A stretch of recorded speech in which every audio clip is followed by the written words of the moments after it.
I check these boxes. Now I am legally a freight broker. I'm patting myself on the back, off to the races. And then it's like, damn, what next? How do you even build relationships? And I'm trying to get my lingo right. I think I just got it wrong earlier. No, you're fine. How do I build relationships with these shippers? How do I get contracts? So what we recommend is going in person. We understand that COVID, has changed the way of life. We recommend going in person. I feel like there you can kind of really see, like what vibe are you giving off with one another. We always say go in person if you can.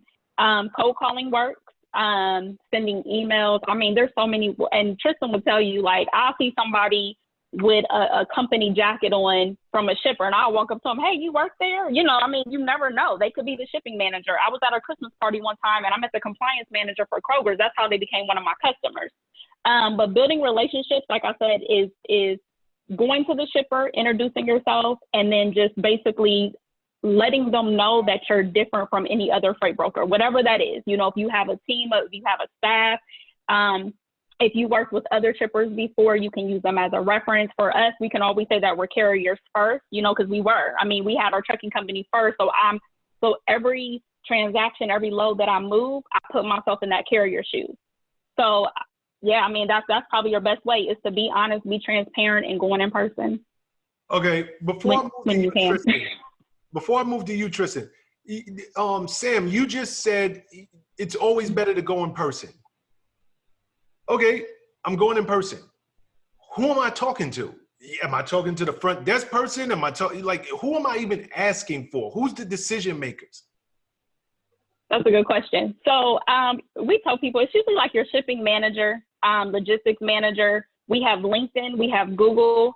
The internet is dangerous. You can get in there right away and ask, go straight in. Hey, can I speak to Sean? Something like that by first name.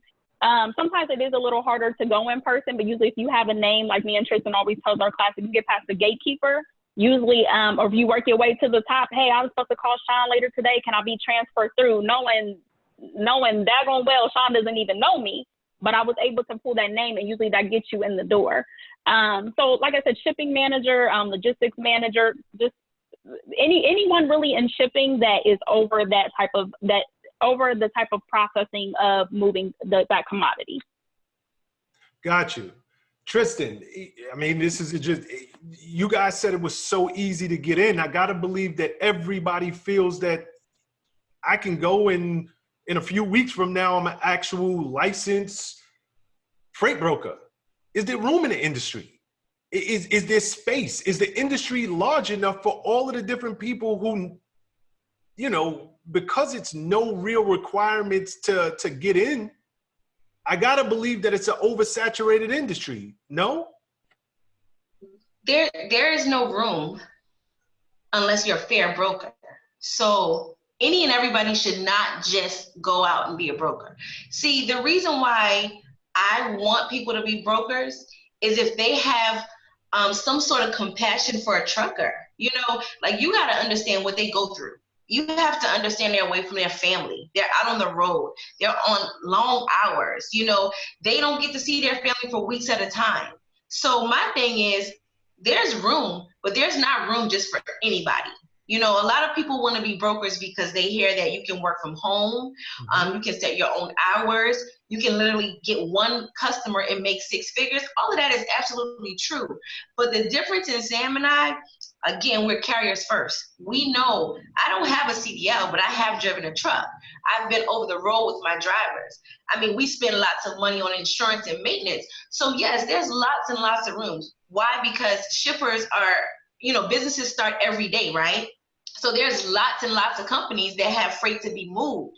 But we see that there's a lot of people in the industry, they're all only about the money. And if you're going to have that type of attitude, then now this space is definitely not for you, because we truly believe in treating the carrier fairly. And in our training course, Sean, we literally called a shipper, okay? And we told this shipper, we introduced ourselves, we asked for a meeting. even during COVID-19, and we have this on video. We did a whole video shoot with this shipper. He didn't know what we were going to say. He accepted the meeting, and Sam and I went in there and we got that shipper. So we actually show people how to do this. But you know why he agreed to do business with us? We told him that we're available 24 hours of the day, and we are. Whether it's me or her or someone on our team, that customer can always get in touch with us if there's a problem. When my customer calls and says he needs a truck at 3 o'clock in the morning and it's snowing in Pennsylvania, I still get him a truck. So to answer your question again, yes, there's plenty of room in the industry, but it's not for any and everybody. Even though it's easy to start a brokerage, this is not for any and everybody. Great answer. Talk to me. What are the costs associated with becoming a broker? And do I need, both of you have trucks? I know one of you mentioned you have 5 trucks. I don't recall what the other one of you mentioned. We both have 5. We both have. Okay, beautiful. You both have 5 trucks. If I'm getting in the game, do I need to incur those expenses? Is there a reason that you, obviously I know a little bit about your backstory, so I know you both started off as carriers on that part of the game. But what are some of the costs that are associated with becoming a successful broker? So to actually start the brokerage, you can do that for less than $5,000. That startup cost is less than $5,000. I mean, you're looking at $300 for your authority. Your surety bond is going to be based on your personal credit. So that's another thing that we teach in our course. Don't go applying for an authority. You know, you need to make sure that your credit is on point, you're credit worthy. So that is going to determine the cost of your surety bond. Someone with excellent credit, you can get a surety bond for $1,000. So on top of that, you have your BOC3, which is about $50, $50 to $100, depending on who you go with. And then you have, so I said surety bond already, which, like I said, someone with great credit, maybe around $1,000. Someone with not so good credit, about $3,000, and that's for the year. So you do renew that every year, but those initial startup costs, less than $5,000. You don't need a truck at all to start a freight brokerage, and you don't have to have ever owned a truck. Got you. So Sam, to you, why do you own 5 trucks? Why do you? What are the benefits of having your truck? I know you don't have to have, or you don't have to own trucks to be a successful broker. What are the benefits of having these trucks? Well, Sean, I'm gonna speak because I think Sam might be taking a trucking call. This happens to us all the time. Okay. So please forgive us with that. But we literally have trucks on the road right now. We get calls. It could be a breakdown. It could be something serious. But I'll say this. So when I first got into trucking, like I said, that was for my father-in-law to drive, right? And so we'll talk about the issues later on, but we ended up stopping, and then we had to start over. We did different areas of transportation. My husband decided that he wanted to leave his job and drive trucks. So he drives what we call a hot shot. At this time, he no longer drives, but when he started, he was driving a dually with a trailer, and that's what we call a hot shot setup. So it was more so because we have a disabled son. You know, I have a 12-year-old disabled son, and my husband and I knew that we wanted to be able to be the ones to care for our son, like me be at home, be his full-time caretaker, and not have to depend on anybody else. And him driving along with us having other trucks allowed us to do that.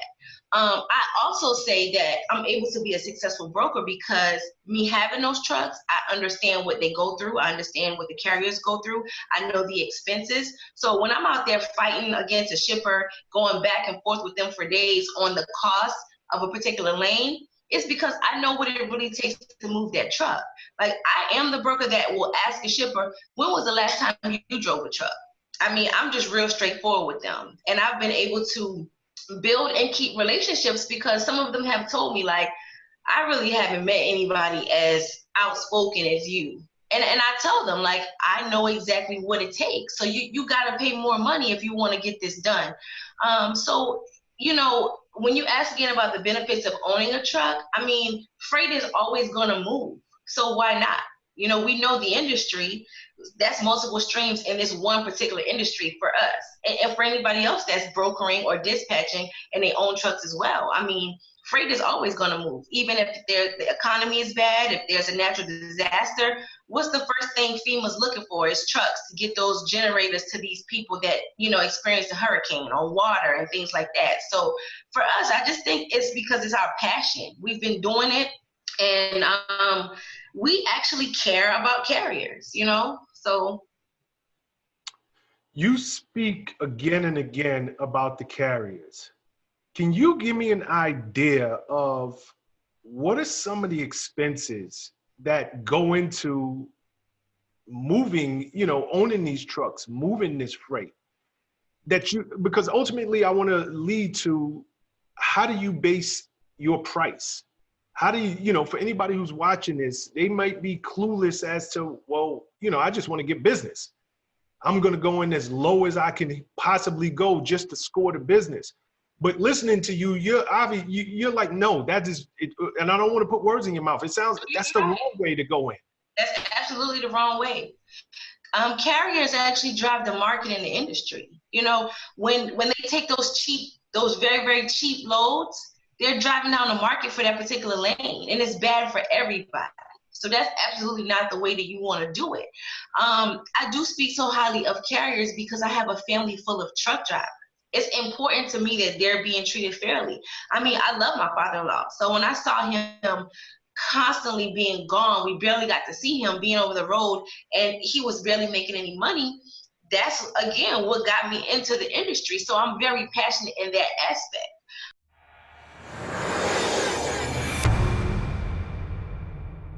What's up, guys? Thanks for sticking with me to the end of the video.